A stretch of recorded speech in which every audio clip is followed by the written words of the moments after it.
So where are the robots?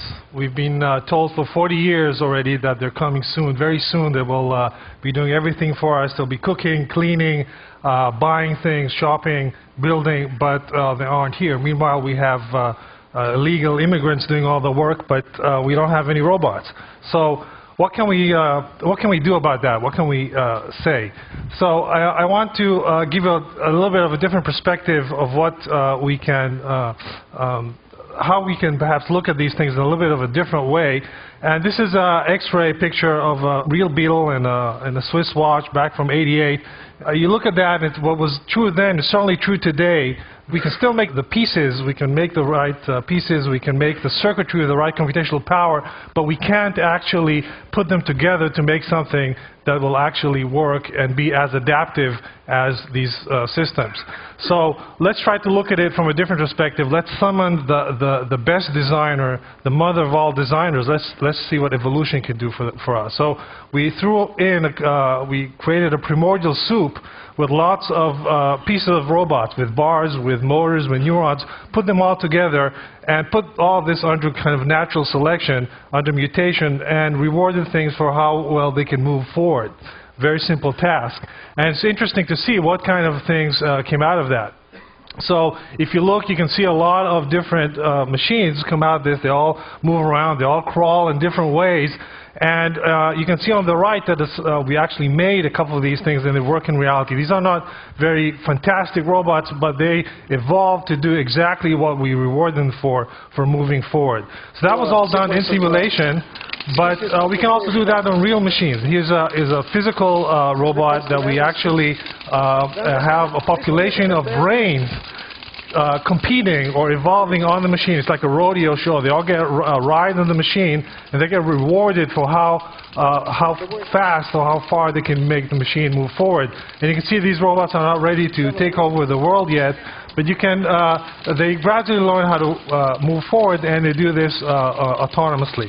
So in these two examples, we had basically machines that learned how to work in simulation, and also machines that learned how to walk in reality. But I want to show you a different approach, and this is this robot over here, which has 4 legs. It has 8 motors, 4 in the knees and 4 in the hip. It has also 2 tilt sensors that tell the machine how which way it's tilting. But this machine doesn't know what it looks like. You look at it and you see it has 4 legs. The machine doesn't know if it's a snake, if it's a tree. It doesn't have any idea what it looks like.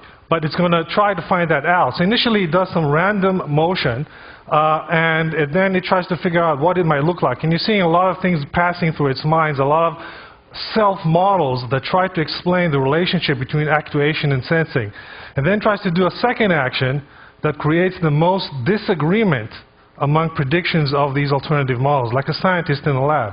Then it does that and tries to explain that and prune out its self-models. And this is already the last cycle, and you can see it's pretty much figured out what itself looks like. And once it has a self-model, it can use that to derive a pattern of locomotion. So what you're seeing here are a couple of a pattern of locomotion. We were hoping that it's going to have a kind of evil spidery walk, but instead it created this pretty lame way of moving forward. But when you look at that, you have to remember that this machine did not do any physical trials on how to move forward, nor did it have a model of itself. It kind of figured out what it looks like and how to move forward, and then actually try that out.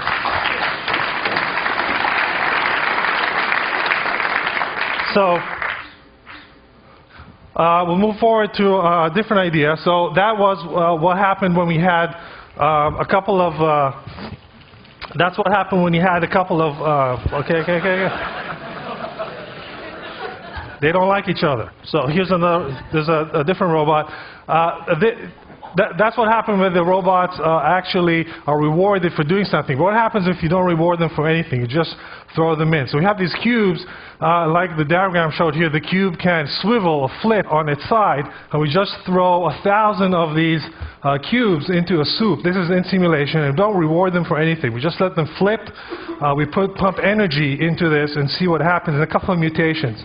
So initially nothing happens, they're flipping around there, but after a very short while, while, you can see these blue things on the right there begin to take over. They begin to self-replicate. So in absence of any reward, the intrinsic reward is self-replication. And we've actually built a couple of these, and this is part of a larger robot made out of these cubes. This is an accelerated view where you can see the robot actually carrying out some of this replication process. So you feed it in with more material, cubes in this case, and more energy, and it can make another robot. So of course this is a very